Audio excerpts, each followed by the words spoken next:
자, 안녕하세요. 반갑습니다. 레벨업입니다. 지금 보시면은 굉장히 굵직한 악재가 많이 겹치면서 비트코인이 순식간에 주요 지지선을 전부 이탈을 해준 모습이에요. 자, 그런데 지금 사실 비트코인만 이런 게 아니죠. 비트코인은 요 정도 밀렸다고 하면은 코스피 그리고 나스닥 같은 경우에는 거의 지금 뭐 사이드카가 걸리고 VI가 걸리고 멸망하고 있는 수준이라고 보셔도 될 것 같습니다. 자, 그래서 왜 이렇게 떨어지고 있냐 이유를 한번 보자면요. 미국 경기 둔화랑 AI 거품의 터짐 그리고 엔캐리 자금 이탈, 일본이 얼마 전에 금리를 올렸죠. 그러면서 악재가 크게 터졌는데 거기서 끝나지 않았고요. 지금 중동 전쟁 확전 우려까지도 있습니다. 지금 자세히 한번 다뤄보도록 할게요. 자, 우선은 미국 경기 둔화 같은 경우에 이게 사실 금리 인상시키면서 최근에 고용의 추이가요 경기 둔화를 보이고 있다. 그런 식으로 의견은 굉장히 많이 있었는데요. 이번에 좀 경기 둔화가 확실하게 확인이 되면서 시장이 민감하게 반응을 하고 있는 모습이고요. 그러면서 최근 굉장히 많이 올라줬던 종목들 그 중에서도 특히 있잖아요. 인텔이 굉장히 심각했어요. 인텔이 현재 지금 회사 자체도 좀 축소되고 있는 그런 상황에서 AI 거품까지 터지니까 인텔이 정말 충격적인 괴멸적인 데미지를 입고 있고요. 그러면서 거의 대공황급이다 이런 식으로 말이 나오고 있습니다. 거기다가 이제 엔캐리 청산으로 인해서 유동성까지 한 번에 줄어드는 결과가 나왔고요. 하여튼 뭐 삼박자가 맞물려서 시장이 조금 많이 떨어지고 있는데요. 자, 그런데 항상 있잖아요. 우리가 이제 시장 가치 자체가 떨어진다기보다는 외부적인 요인으로 인해서 가치 멱살 잡혀서 떨어지고 있을 때는요. 저점 매수만 잘하면은 충분히 수익을 잘 낼 수 있거든요. 그리고 이런 식으로 악재들이 한 번에 훅 나오면은 시장이 있잖아요. 꾹 떨어진 다음에 V자 반등 한번 나오고 그 다음에 한 번 더 바닥을 파주면서 찐바닥을 형성해줄 가능성이 굉장히 높은데, 그래가지고 우선은 금리 인하가 어떻게 될지 그게 좀 규슈가 주목이 된다. 근데 파월 같은 경우에 그 굉장히 좀 심각하게 고려를 하고 있다 이런 식으로 나오고 있고요. 이런 식으로 미국 경기 침체에 본격적으로 돌입했다. 그래서 무슨 말이다? 결국은 금리 인하 해달라. 금융시장이 과민 반응하는 건데, 근데 이제 반대에서는 이런 얘기하고 있죠. 금리 인하를 여기서 섣불리 하긴 좀 그렇다. 이건 금융시장의 과민 반응이다. 리세션이다. 그래서 지금 뭐 침체가 되니 안 되니 그런 이야기들이 계속 나오고 있다. 이런 식으로 보시면 될 것 같은데요.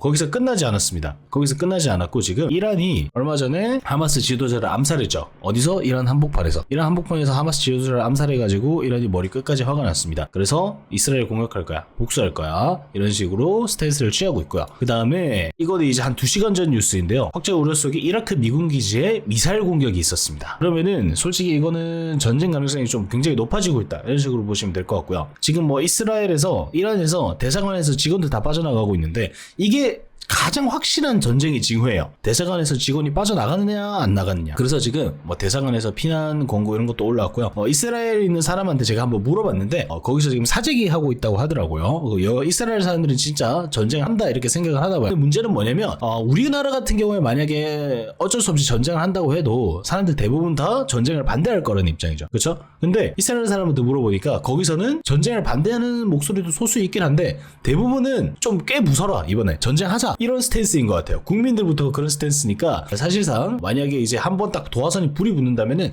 지금 팽팽하게 당겨진 고무줄 상태라고 볼 수가 있는 거죠.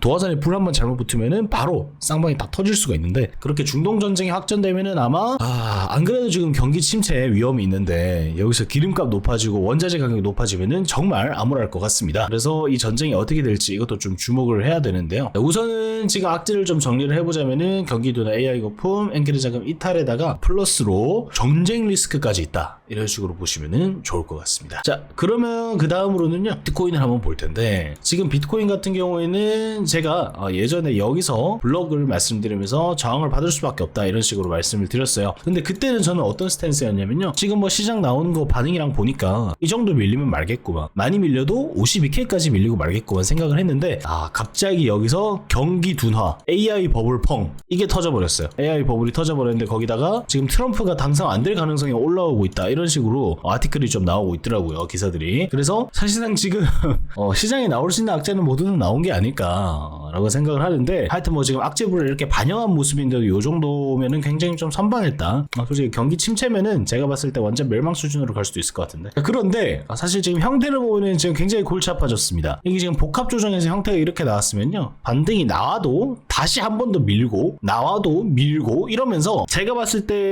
2024년 말렵까지 복합 조정으로 정말 끔찍한 수준의 무빙을 보여줄 수가 있을 것 같아요. 하락폭이 이렇게 크다? 그거 이야기는 아니고요. 제가 봤을 때는 오르잖아요. 한 번 더 고점 만들면서 떨어지고 그 다음에 이렇게 지그재그를 위아래를 어떻게 쳐줄지 모르겠는데 굉장히 골치 아픈 형태의 저점을 만들어줄 수가 있을 것 같아요. 이게 좀 걱정이 되는 상태고요. 전체적으로 봤을 때 이게 고점일 가능성, 사람들이 그것도 많이 얘기를 하는데 지금 보시면은 굉장히 금리 인하 인상 사이클이 굉장히 빨라지고 있는 거 아시죠? 여러분들 항상 이 시장은요 금리 인하할 때는 어느 정도 하락을 해왔어요. 그런데 지금 금리 인하 보니까 빅스텝 가능성도 있어 보이고 상당히 속도가 좀 빠를 수도 있을 것 같아요. 인상 속도가 빨랐던 것만큼 인하 속도가 좀 빠를 수 있을 것 같고, 그 과정에서 이런 식으로 복합 조정에서 하락이 나온다 하더라도 우리가 예전에 겪었던 것만큼 이렇게 하락폭이 크거나 혹은 길게 나온다기보다 좀 짧게 그리고 극적으로 위아래 부분이 나와주면서 정말 어려운 시장 될 수가 있을 것 같습니다. 그래서 제 인사이트를 한번 보면은 이게 고점이라고 볼 수는 없다. 그런데 복합 조정은 나오고 있기 때문에 교대 법칙이죠. 여기서 플랫 나왔으니까 복합 조정인데 복합 조정에서 굉장히 좀 빡센 무빙이 나와줄 수 있다. 이게 이제 제 골자다. 큰 골자에서 그렇게 볼 수가 있다. 이렇게 말씀을 좀 드릴 수가 있겠습니다. 그리고 이더리움 같은 경우도 사실 지금 중요 자리에 한번 와줬는데 비트코인보다 낙폭이 좀 더 커요. 무슨 말이냐? 비트코인은 아래에서 받아주는 자금이 어느 정도 있었는데 이더리움은 부족했다라고 보시면 좋을 것 같고요. 아무래도 큰 그림에서